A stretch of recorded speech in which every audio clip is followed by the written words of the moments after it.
பொள்ளாச்சி விவகாரத்தில் முக்கிய குற்றவாளியாக கருதப்படும் திருநாவுக்கரசு வீட்டில் சிபிசிஐடி போலீசார் விசாரணை நடத்தினர். சம்பவம் தொடர்பாக இதுவரை எடுக்கப்பட்ட நடவடிக்கை பற்றி விளக்கம் கேட்டு தமிழக அரசிற்கு தேசிய மகளிர் ஆணையம் நோட்டீஸ் அனுப்பியுள்ளது. பொள்ளாச்சி பாலியல் வன்கொடுமை சம்பவ விசாரணையை சிபிஐக்கு மாற்ற அரசு பரிந்துரைத்துள்ள நிலையில் அதனை ஏற்கும் வகையில் சிபிசிஐடி தமது விசாரணையை தொடங்கியுள்ளது. இதனால் வழக்கு தொடர்பான ஆவணங்களை மாவட்ட காவல் கண்காணிப்பாளர் பாண்டியராஜன் சிபிசிஐடி ஐஜி ஸ்ரீதரிடம் ஒப்படைத்தார்.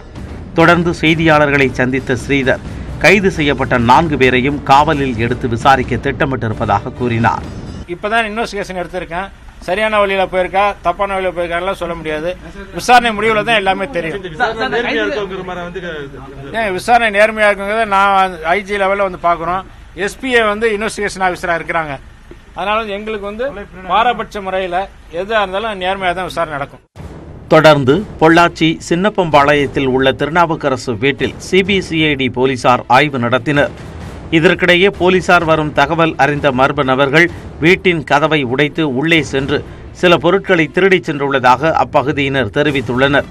வீட்டில் ஏதேனும் முக்கிய ஆவணங்கள் இருந்தனவா, அவற்றின் கதி என்ன ஆனது என்பது தெரியவில்லை. இதனிடையே பொள்ளாச்சி பாலியல் வன்கொடுமை சம்பவத்தில் இதுவரை எடுக்கப்பட்ட நடவடிக்கை என்ன என்பது குறித்து விளக்கம் அளிக்க தமிழக அரசுக்கு தேசிய மகளிர் ஆணையம் நோட்டீஸ் அனுப்பியுள்ளது. சட்டத்திட்டங்களுக்கு உட்பட்டு உரிய நடவடிக்கை எடுக்க வேண்டும் எனவும் ஆணையம் அரசுக்கு அறிவுறுத்தியுள்ளது. கோவையில் செய்தியாளர்களிடம் பேசிய மாநில மகளிர் ஆணைய தலைவர் கண்ணகி பாக்கியநாதன் இந்த விவகாரம் தொடர்பாக பாதிக்கப்பட்ட பெண்களைச் சேர்ந்தவர்கள் புகார் அளித்தால் விசாரணை நடத்த தயாராக இருப்பதாக கூறினார். பிரச்சனையில் உள்ள பெண்கள் யாராக இருந்தாலும் ஆணையத்தை நீங்க அணுகலாம். இதுக்கு நம்பர் எங்களோட ஆணையத்தின் நம்பர் 28551155.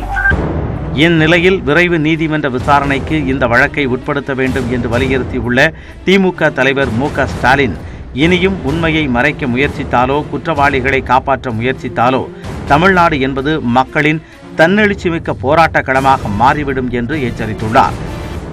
இதனிடையே பொள்ளாச்சி பாலியல் வன்கொடுமை வழக்கில் தொடர்புடைய அனைவர் மீதும் உரிய நடவடிக்கை எடுக்க கோரி நேற்று 2வது நாளாக தமிழகத்தின் பல்வேறு பகுதிகளில் போராட்டம் நடைபெற்றது.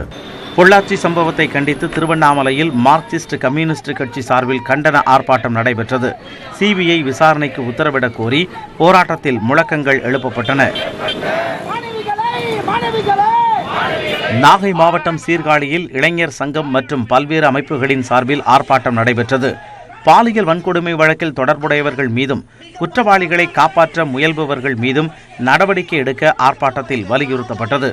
பொள்ளாச்சியில் தடையை மீறி நேற்று முன்தினம் போராட்டத்தில் ஈடுபட்ட திமுக தெற்கு மாவட்ட செயலாளர் தென்றல் செல்வராஜ் மற்றும் 200 பெண்கள் உட்பட 650 பேர் மீது வழக்கு பதிவு செய்யப்பட்டுள்ளது.